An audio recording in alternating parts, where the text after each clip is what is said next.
Sampo is one of those comic relief characters, at least that's how it first appears. He seems to only care about himself, will appear both good and distrustful depending on what suits him, and will often be doing something questionable each time you run into him. Throughout most of our adventures in Belobog, he plays the part of the underworld fenceman, the guy you go to get something or to go somewhere. And for most of his journey, his unassuming personality and willingness to somewhat be pushed around kinda disarms you, making you think he's utterly harmless. That is until that really weird scene at the end where he appears in the main character's dreams or something and seems to even be talking to the players directly. What exactly happened in that scene, and who really is Sampo Koski? Before we dive further into this mystery, if you want to see more Honkai Star Rail content, do consider subscribing to the channel. Full disclosure, this video isn't going to be an exhaustive explanation of Sampo's lore specifically, but just a discussion of that particular scene. So it might overlap a little bit with Sampo's lore overall. In that scene, we see Sampo communicating with some unseen figure. Oh, it was a close thing, all right. Good thing it dawned on me. Hey, Sampo doesn't have to be a protagonist, right? The likes of us are better suited to, shadowy comic relief, eh? Turns out the Astral Express crew is more fun than I expected. You liked it? Really? Told you so. No, I'm in no hurry to leave. What? Oh, Epsilon? What fun can you get out of a giant Vanity Fair like that? True happiness always entails the manifestation of the dignity of mankind. Now, that's a quote I live by. Well, bye for now. Send my regards to the guys and girls in the tavern. Oh, and don't forget to say that Sampo Koski will catch them for the next one. Time to make my curtain call. To you, my dear audience, I dedicate my performance. I wonder, did I bring a little more joy into your lives? You don't have to answer that. But if the answer is no, then you'll break my heart. Even though he passes himself off as someone native to Belobog, it seems that Sampo isn't truly from there, given he is well aware of the Astral Express and may have even been expecting them. At the end of his speech, he just thanks the audience, whoever that is, and hopes that everyone has enjoyed his performance. All in all, it's a pretty weird scene. Despite that, however, Sampo actually says a few things that may hint at who he is, or rather, which faction he truly belongs to. The first time I saw this cutscene, I honestly thought he was affiliated with the Stellaron Hunters and was some kind of spy keeping tabs on the main character and then updating Kafka. But in his conversation with this unknown person, he actually says a few things that are quite telling. He first refers to their group as more suited to be the shadowy comic relief rather than the protagonist. He then mentions that he isn't in any hurry to leave Jarilo 4 and brings up Epsilon. He then tells the person on the other side to give his regards to those in the tavern, and finally, he thanks his audience and, most importantly, hopes he has brought some joy into their lives. Comic relief, Epsilon, tavern, and joy.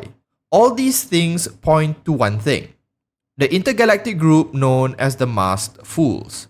The Masked Fools are a group who venerate the Aeon of Elation, Aha, or Aha? I'm gonna say Aha.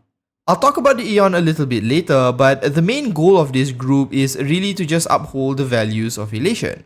To them, the universe is literally one big joke, and the ability to laugh at anything and everything while pursuing joy is a God-given right all sentient beings have and should enjoy. They often relegate themselves as comic relief, but can be rather extreme in achieving something as simple as a laugh.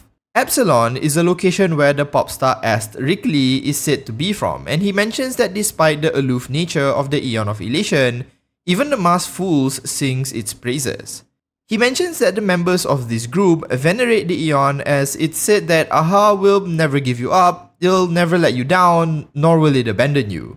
If you think I'm making that up as some out-of-season rickroll, this is actually a part of the lore, and I can't be more serious. It paints the picture as to what this group really stands for. The tavern is also something that relates directly to the masked fools, as their base of operations are often described to be in a tavern. They are also said to own and even operate some taverns across the galaxy. But of all these references, it is the call out to joy and happiness that solidifies the idea that Sampo is from this group, as this is all the masked fools live for.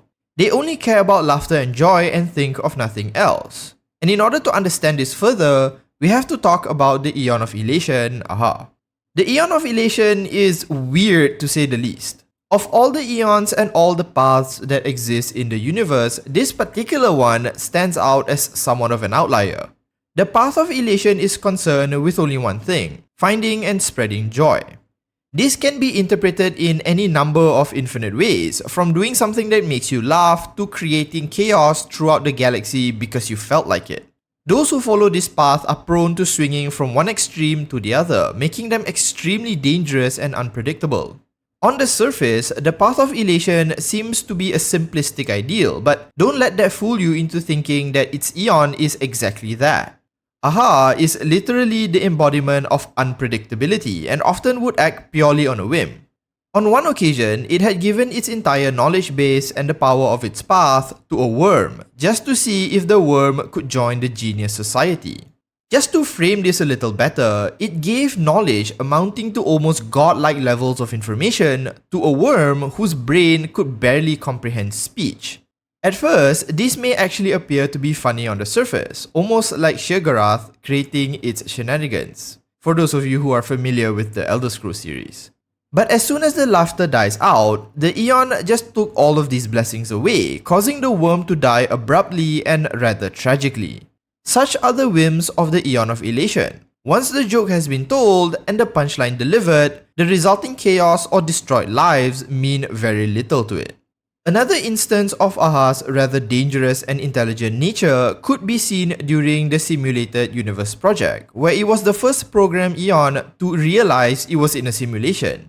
In fact, based on what Herta mentions, Aha seems to have figured this out numerous times before, despite the efforts of the project team to change its programming. Just from the behavior of its Aeon, I think you might have a better picture now why the masked fools may be considered dangerous, as well as what their pursuits might entail. Sure, there may be some among them who just like to entertain and have fun, but make no mistake, their membership will likely be made up of those on the opposite extreme as well.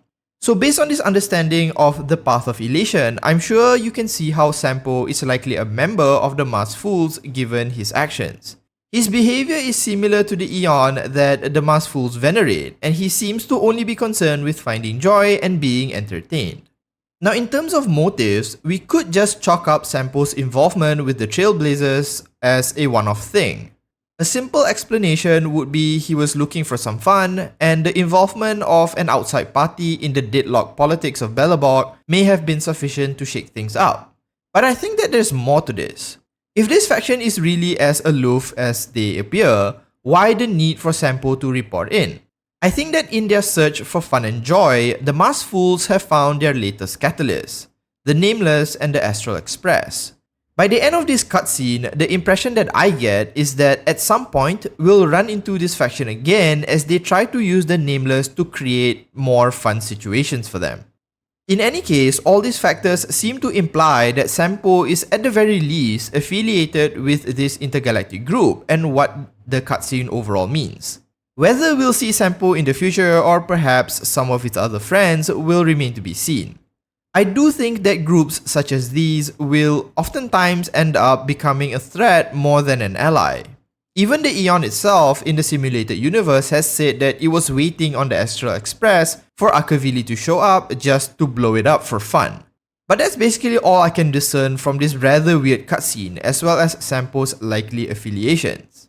I'll end the video here, and if you enjoyed it, do consider liking and subscribing to the channel, and I'll see you in the next one.